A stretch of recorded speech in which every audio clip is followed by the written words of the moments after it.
All right, so this is the test review. So you're going to graph the following, state the y-intercept, domain, and range, and try to graph at least 3 points.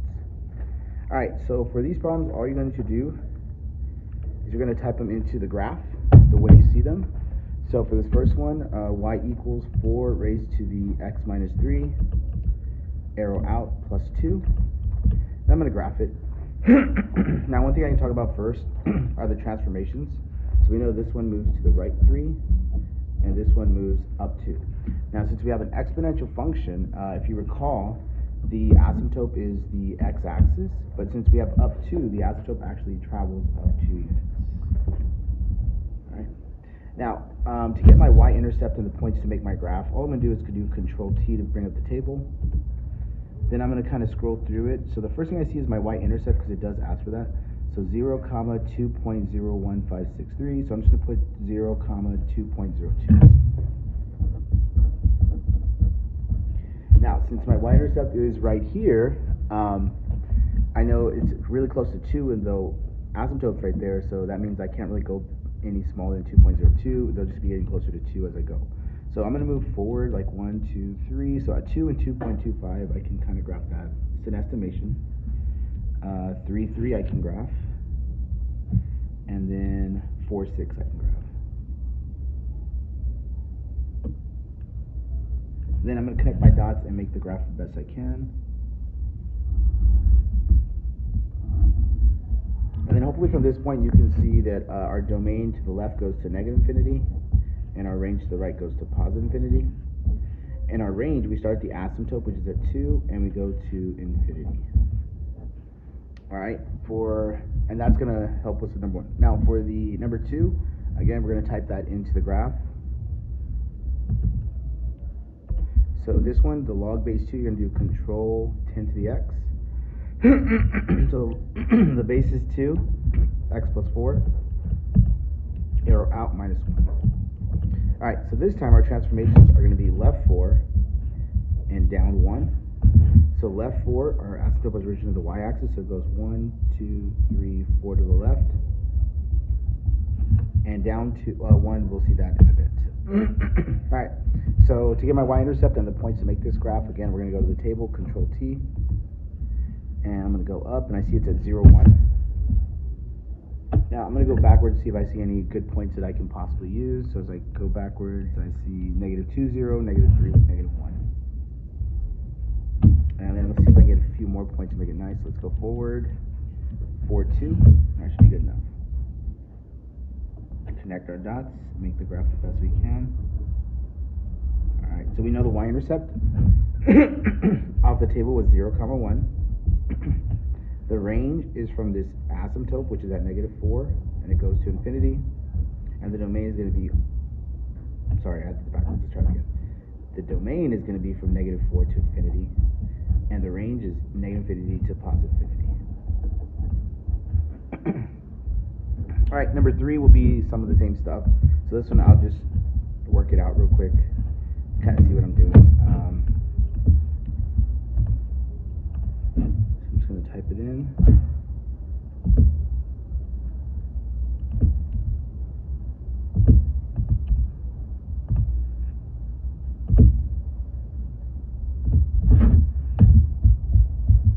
So I'm moving it 5 to the right. 1, 2, 3, 4,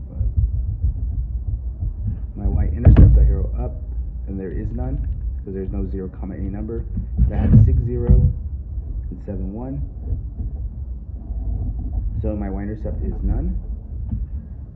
The range is going to be negative infinity to positive infinity.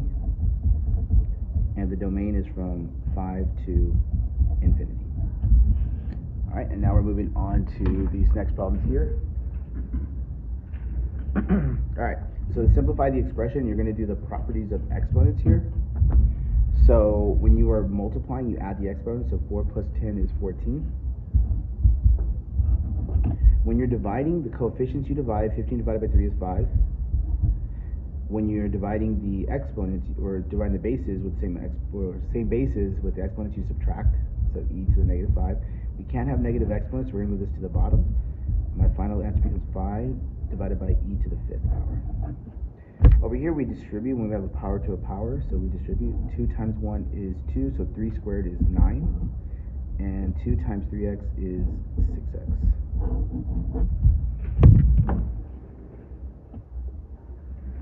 Alright, for this next one here, tell whether the function represents exponential growth or exponential decay.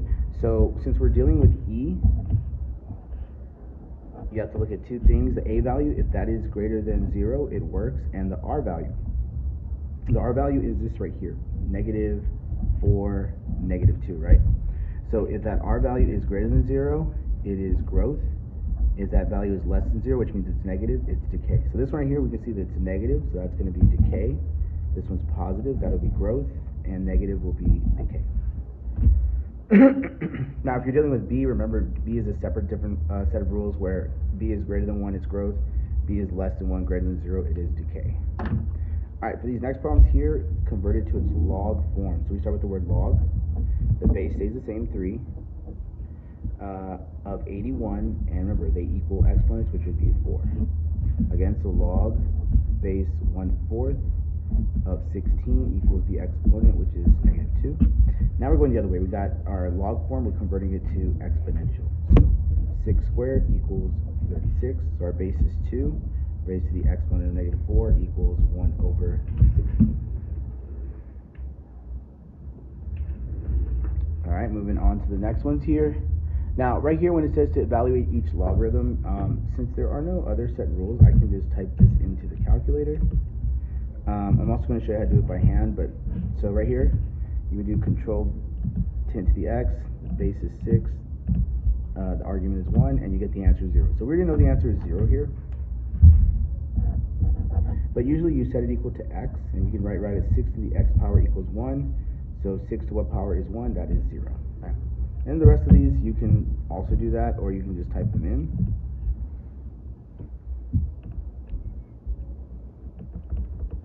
Negative 1.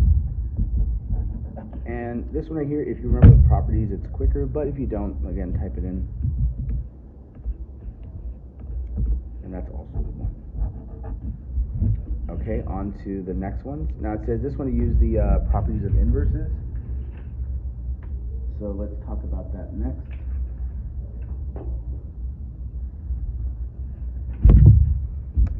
So from here, what we can do is the property says we want to find the same base, right? So I want to convert that to a base of 2. So log base 2 of 2 to the third power is 8. So these are inverses, so we cross those out and we get the answer of 3. Now also what you could have done is you could have simply just typed it in as well, and you'd still get 3. Alright, for this next one, again, log base 5 of 5 to what power is 125, that's 3 again. Cross out the bases because they are inverses, and you get the answer of 3. Now when you have a exponent raised to a logarithm and they have the same base, again you cross them out and the argument will be your answer. In this case it is 7. Remember, when there's a log with no base, it's called a common logarithm and the base is 10. So we cross out the exponential and the log and we get x. Alright, on to the next page.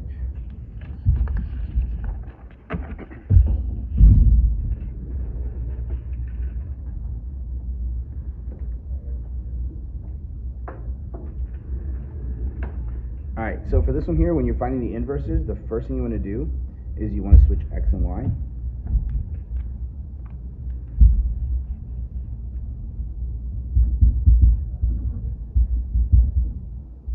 Then you want to make sure that your exponential log function is isolated, which it is in this case. Then we're going to convert it to its exponent or its inverse form. So in this case, it'd be a log. So log base 4 of x equals y plus 2. And to isolate the y, we're going to subtract 2 from both sides, and our final answer will be y equals log base 4 of x on the outside minus 2. Alright, for the next one, same thing. We're going to switch x and y.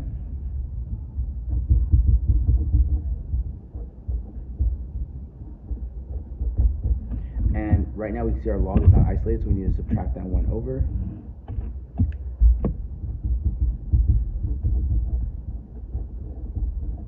So our inverse would be the exponential form, so 3 to the x minus 1 equals y minus 4. And last, to solve this, we can just add the 4 to the other side.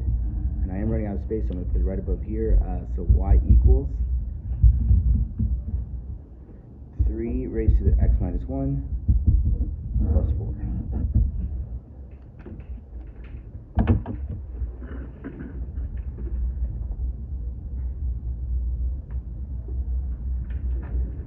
Alright, so for this one here, again, we're going to switch x and y.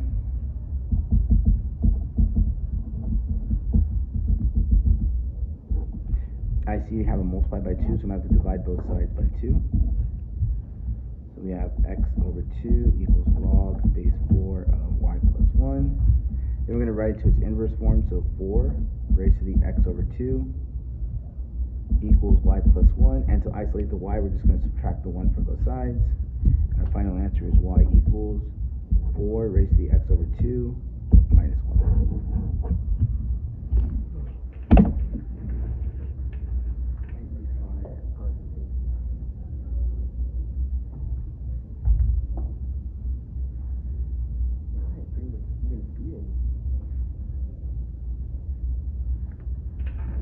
Alright, from here, let's take a look at the next one. So we have y equals ln of 2x plus 9. So first we're going to switch x and y.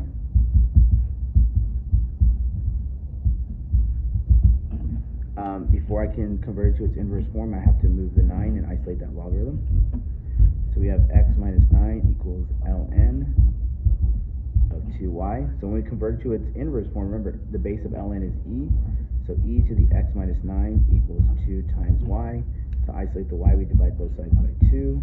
And my final answer will be y equals e to the x minus 9, all of that divided by 2. Alright, for the next one, again, switch x and y. It's not isolated because I need to add that 3 over. Alright, so x plus 3 equals ln of y plus 2. Again, the base is e, so e to the x plus 3 equals y plus 2. To isolate the y, we subtract 2 from both sides. So we get y equals e to the x plus 3 minus 2. And then for 27, we switch x and y. First, we subtract 1.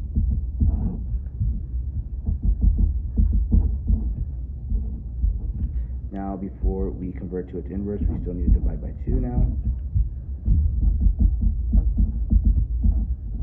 Now, the inverse is going to be, the inverse of e is ln of x minus 1 over 2 equals 4y. Divide both sides by 4. We get our final answer, y equals ln of x minus 1 over 2, all of that divided by 4. Alright, and now we're on to the word problems.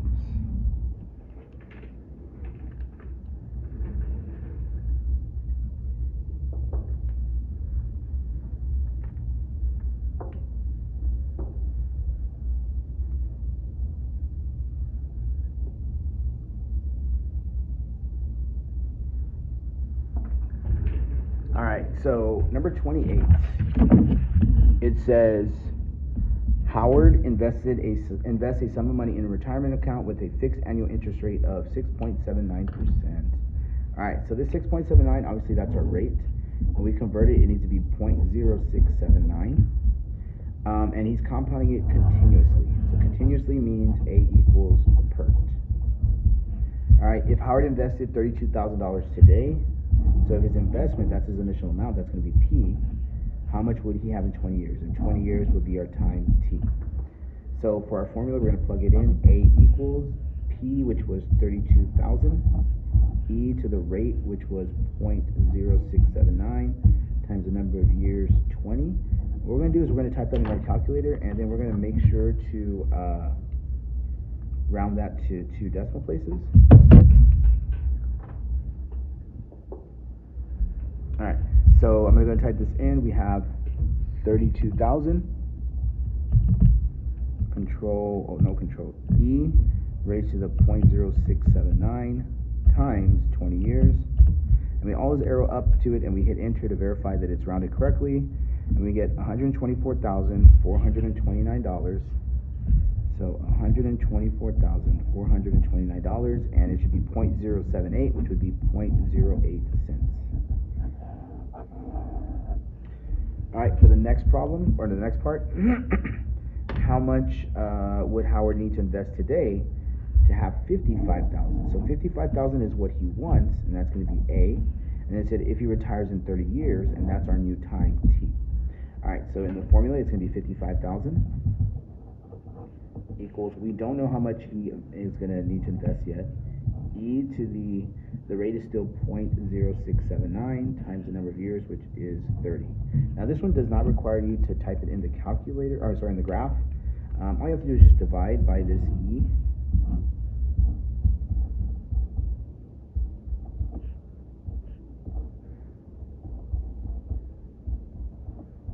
So this cancels there, and we're going to type that in our calculator. So here we have control divide 55,000. Let's see, E to the 0.0679 times 30. Yeah. Hit enter to make sure that's rounded correctly. So his initial amount to start with would be approximately $7,173 and 0.07 cents. All right, and the last one for this one's going to say how much time would he be needed if Howard invested $25,000 today. So he's investing $25,000. That's our initial amount, P. And wanted to retire with the $40,000 in the account. That was going to be A. So 40,000 equals 25,000. E to the, I'm assuming it's still 0.0679 times T. Let's get rid of that. All right, first thing I like to do is actually simplify this. So I'm just going to divide this in the calculator real quick. So that reduces that. So I'll just do this in the calculator so you see what it looks like. So I'm just going to do 40,000 divided by 25,000. And I get 8/5. So we have 8 over 5 equals E to the 0.0679 T. Now, whenever you have R or T you're solving for, it has to go in the graph. So let's make sure we can see this. Okay, so we do Control Doc, add a graph. All right, so this goes into F1 of X. Arrow down. The right side goes into F2 of X. And we're going to put an X instead of T. We hit enter. And we can see there's an intersection. I like to grab this stuff and just kind of move it out of the way, but it looks like it's in the way. Oh, grab the wrong thing there. Try it again. There we go. There's that part. All right, and let's just go back to the normal window. There we go. All right, now if you can't see the intersection clear, you can always grab it with the hold the middle button and just kind of slide it over. And then to find that intersection is menu 6-4. So to the left and slide it over until it says intersection, press it, and it says 6.92. So the time is going to be approximately 6.92 years. All right, on to the next one.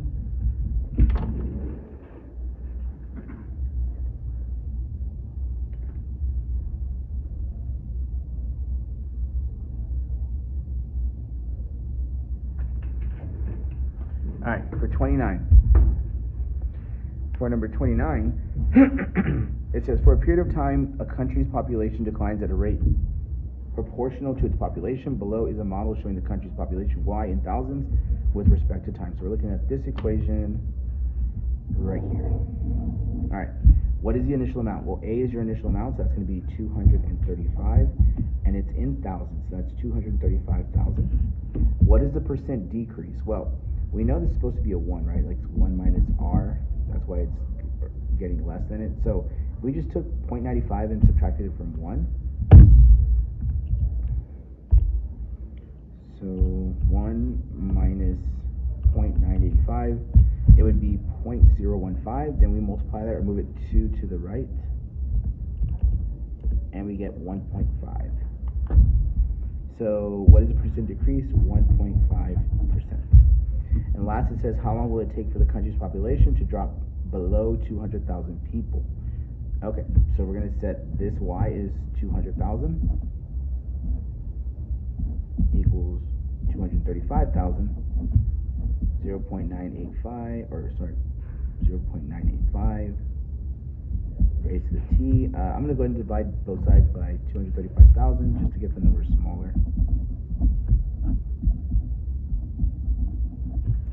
So right here we have 200,000 divided by,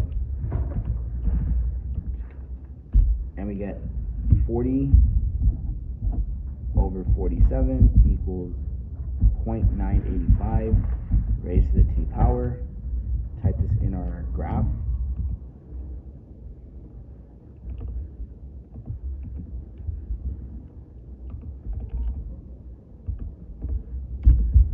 And let's see if we can find an intersection here. So these are kind of close, so I'm going to kind of move it around so I can kind of see what's going on here. Looks like it's happening there.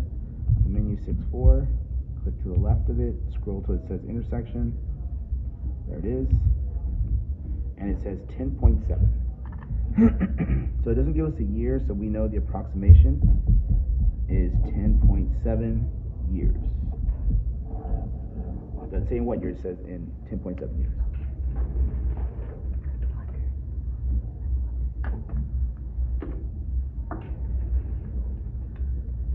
All right, now from here, Mohammed invests a sum of money into a retirement account monthly. So it's compounded monthly, which means we're using a different formula. So if Mohammed gets 2.09 interest rate, that's R, and lets his money sit for 40 years, that's T. How much would he need to invest initially to retire with 100,000? That's going to be A. And 40 years, that's already set for 40 years. Okay, so, all right, so it's going to be A equals P1 plus R over N raised to the N times T. And again, it's going to be N because of the compounded monthly.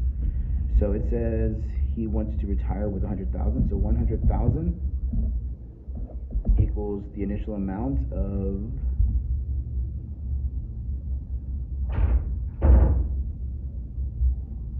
P. We don't know what P is. 1 plus our rate is going to be, move it 2 to the left, 0.0209 over N. Compounded monthly is 12, raised to the 12 times, and this was going to be 40 years. All right. Now, when I approximate this, I'm just going to do this work in the calculator here, so do pay attention. So literally, you're just going to divide it. So I'm going to take 100,000, and I'm going to do the P, which we'll call, I'm actually dividing that.